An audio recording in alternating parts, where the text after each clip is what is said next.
Hello, friends. Welcome to Hurley Write TV. My name is Sam Otero, your host.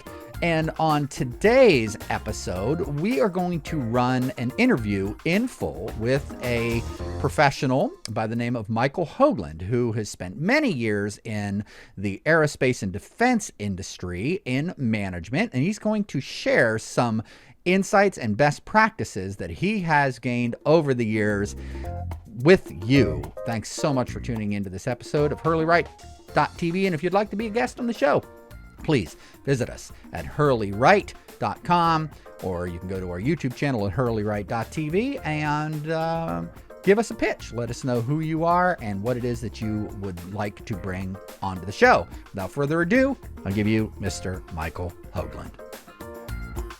Mr. Hoagland, welcome to Hurley Write TV. We appreciate you coming on and sharing your insights. Nice to be here and nice to share my insights with you. Yeah, I appreciate it. And we had some fun in the pre-show interview and thinking about doing the segue into your segment. And I'm thinking, man, we should have just recorded the pre-show interview. That was good stuff. We touched on some pretty good stuff. Yeah, we talked about technology. We talked about skill sets that are needed to succeed, and not only within your industry or any industry, but in life in general. Before we jump into this, Michael, tell us a little bit about you. Who is Michael Hoagland? And tell us a little bit about your career in this industry and what you've learned about writing and effective communication along the way. Absolutely. So I'm a strategic business leader.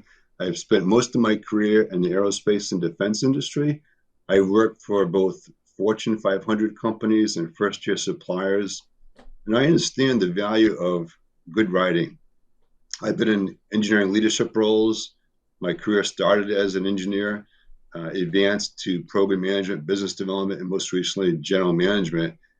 Every step of the way, you need to write something, from engineering dispositions of a root cause failure analysis, test reports, to proposals where you need to be persuasive to a customer, sell them on something, to technical writing, writing on published papers at conferences and presenting them. So the ability to communicate is absolutely essential.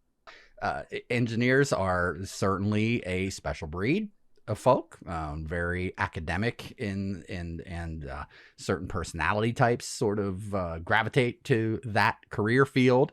And a lot of times it's a challenge to get folks to think outside of their box in terms of how they believe that they need to express their thoughts and their vision, and have them come to an understanding that, they need to try different ways of approaching different types of people and different scenarios. Tell us about some of the challenges that you've come across in your career.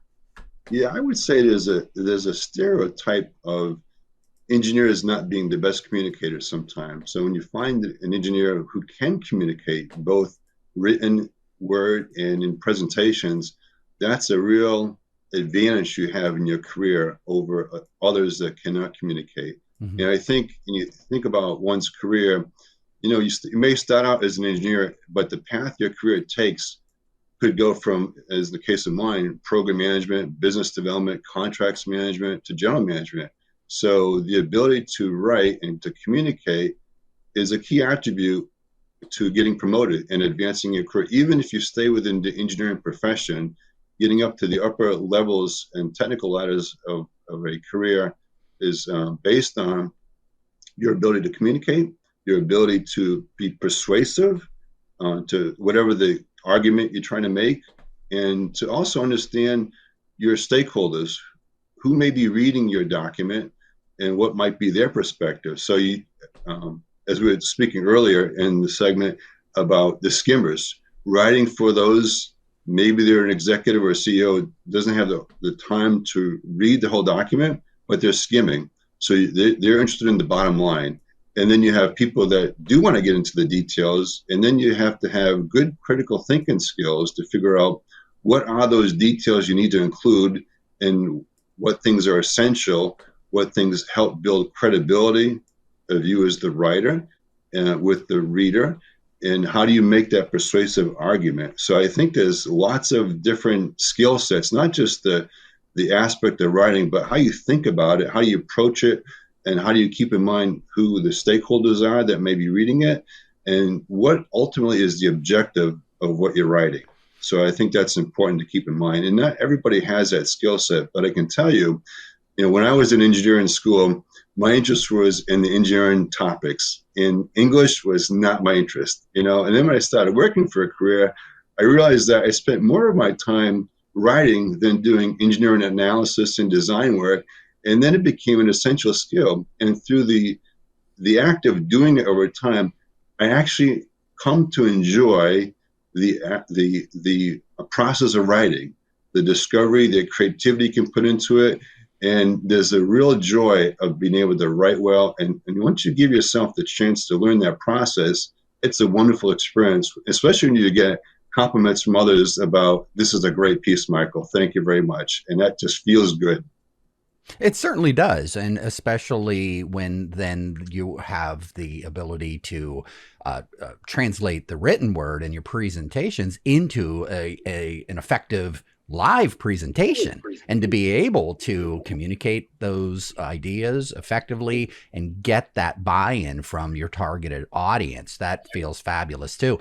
It's easy to sit back and say, okay, follow this technique, follow XYZ, ABC, you do this, then that, read the textbook, take the courses. But how important is it for one to be yourself when you are writing and presenting? I think it's really important, because I think when you can express yourself, right, in a way that makes sense to you, that resonates with you, then I think you're going to find more joy, not just a competency in it, but more joy in writing.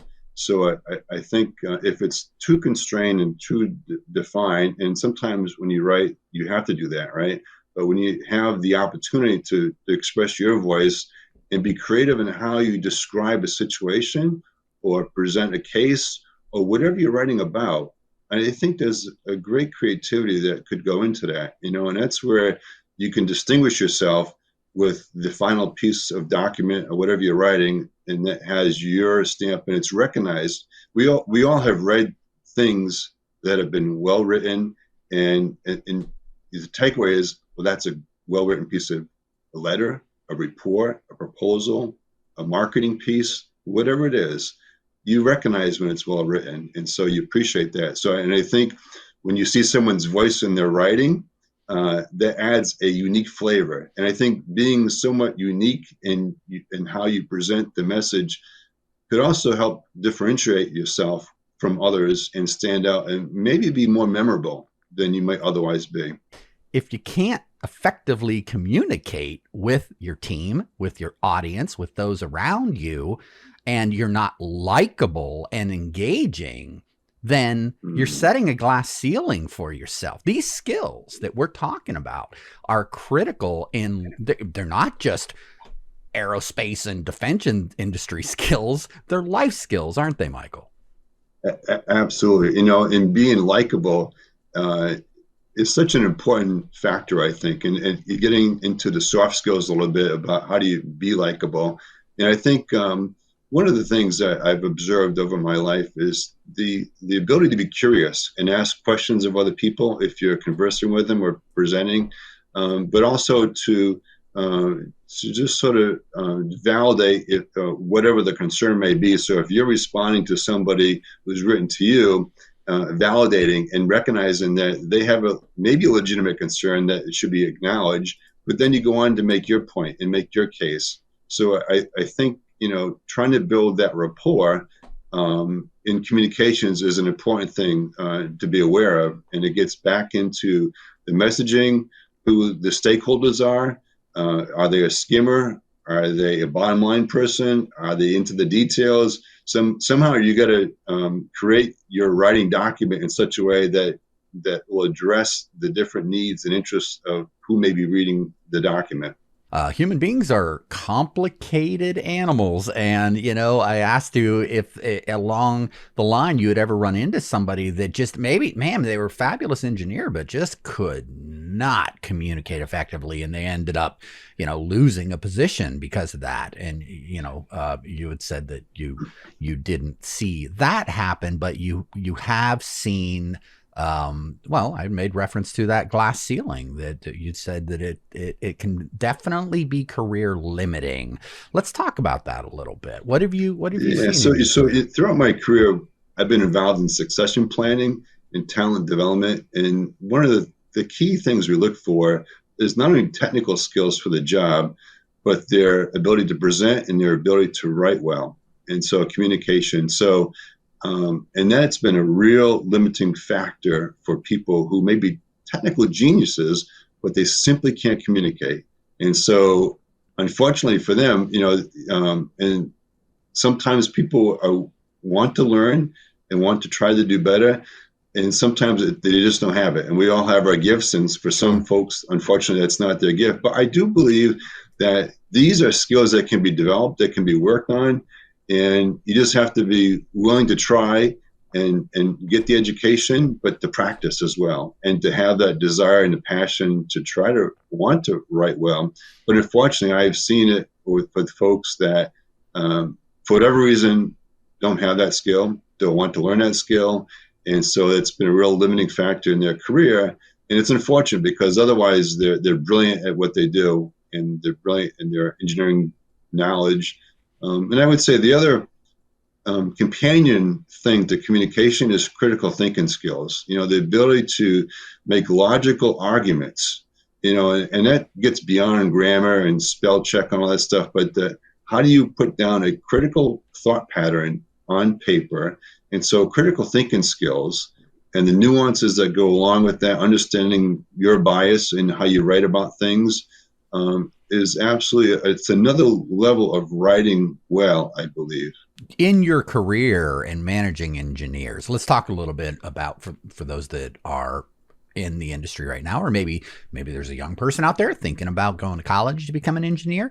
Talk about the types of documents and presentations that your team has had to produce over the years. And you had made mention about the importance of clarity, being concise, and you've said this over and over again, being able to be persuasive. So talk about the types of docs and presentations that you've seen. Well, I can speak from my own career, as a mechanical engineer starting out working on submarines. Mm-hmm. The ability to disposition a non-conformance problem. So it's very technical, it's very precise, and that evolved into writing technical papers, writing contractual letters to a customer on technical matters, to writing technical reports and the design of a product. And so it's gone from simple, short kinds of documents to pretty comprehensive, like proposals that could be multiple volumes. And then that evolves into editing and editing other people's writing. And you quickly see and recognize good writing from poor writing.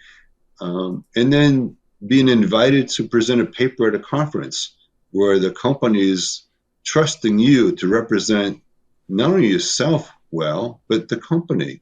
And when you present to an audience a paper that you've written or co-authored, it's a measure of credibility. And so you need to be persuasive. You need to be clear in your thought pattern and how you convey that thought pattern to the audience, both in the document and in the presentation. Let's talk a little bit about the clarity issue. I was talking with MJ Hurley yesterday. He said one of the things that we run into a lot in this industry is people say that they'll read something or they'll look at a presentation and they'll say, you need to utilize you need to brush up on your grammar and utilize some sort of grammar check or Grammarly electronic tool to help you in your grammar. But reality, the issue is lack of clarity. And, a lot of times people write the way that they think and they're bouncing all over the place and they're really not getting to the point. Kind of like I'm doing right now, rambling, right? So... But that translates differently on the written word or on a PowerPoint or on the screen or when you're in front of. So, how do you know if your problem is really grammar or lack of clarity and focus? Yeah, so that's a great point. I think the idea of building on ideas, one argument at a time, is beyond grammar, as you're saying. I think it gets into another realm of how do you put thoughts that are building blocks to other thoughts, and then give the reader your conclusion or your recommendation. The other thing I wanted to comment on, you mentioned soft skills and that sort of thing. I think emotional intelligence, and as that comes out in the writing that one does, is important, because I think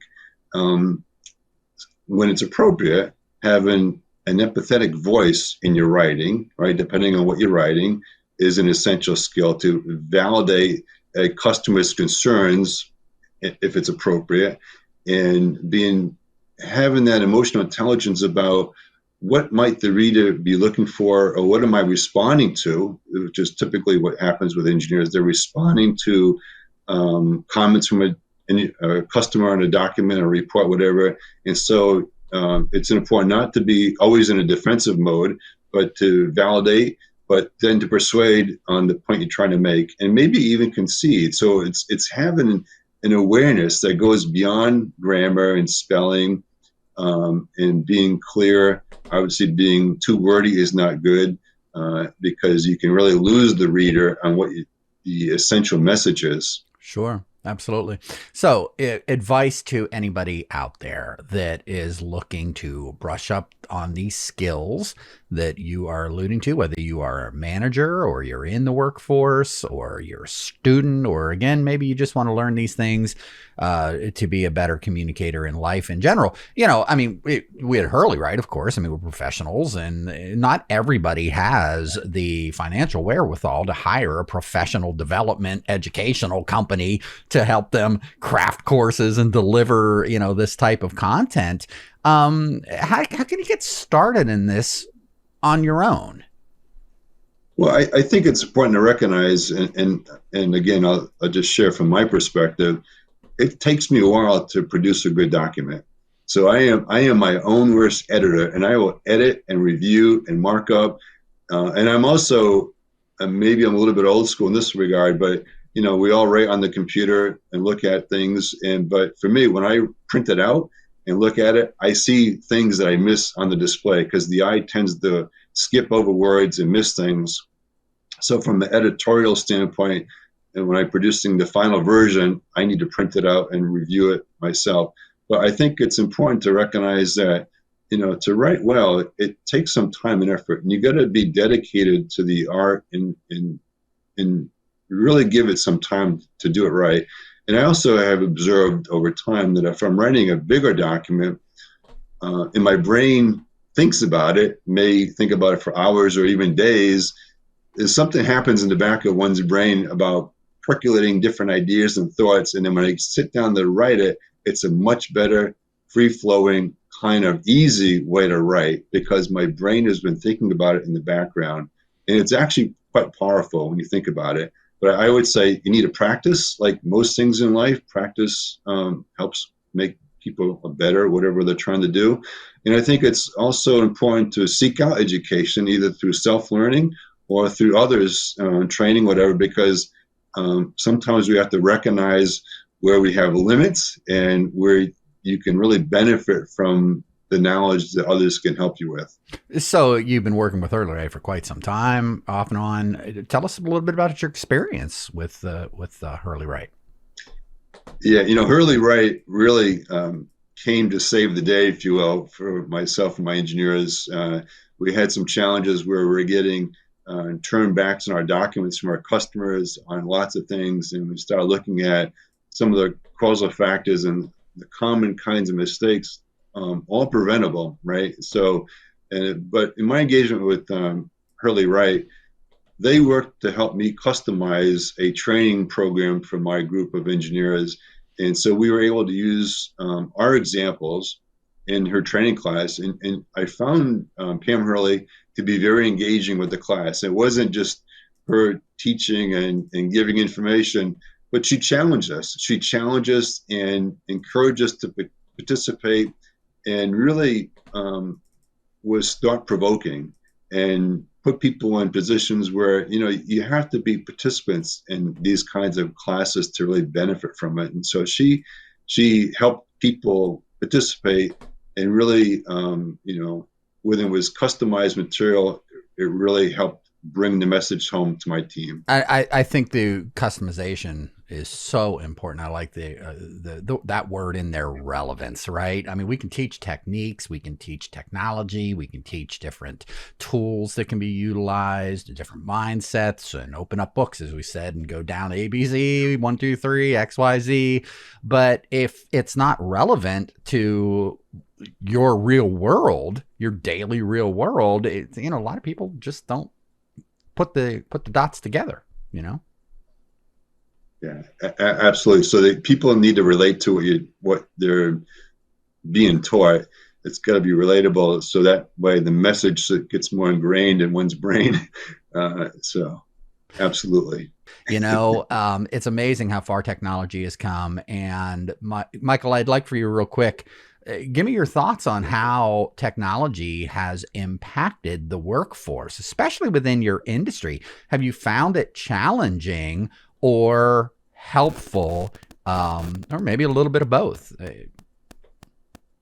So, yeah, great topic. So I would say a little bit of both. But so, for example, throughout my career, I've traveled quite a bit for my company. And the ability to respond to emails in some cases, or text somebody in my company or with customers as I'm waiting in line to get on a plane or sitting in the plane before it takes off, has been a real time-saving help in efficiency. The flip side, however, though, and I don't know how many people have been caught with this situation, autocorrect of words has gotten me into more trouble, because I don't take the time to read necessarily, if I'm in a hurry, what I just typed in a text message or an email on my phone. And so the autocorrect, and then I go back and read what I just sent. I got to go correct that. So it's a little bit embarrassing and a little bit problematic. But so I think you have to be double check, which I'm still work in progress on that, before you hit send. But I think from a time saving kind of a idea, smartphones are absolutely great, and helps in the execution of the business, and just having more time also creates maybe more of a workload, because you're more on than you're off with the ability to have a smartphone in your hip. Definitely, there's challenges there in terms of work and life balance. And I think that can sort of, that can be one of the challenges in dealing with folks that have grown up, didn't know a world without these technologies, where, the knowledge of 2,000 years, 3,000 years of civilization is right at their fingertips now. And all they got to do is swipe rather than think. How do you break through that barrier?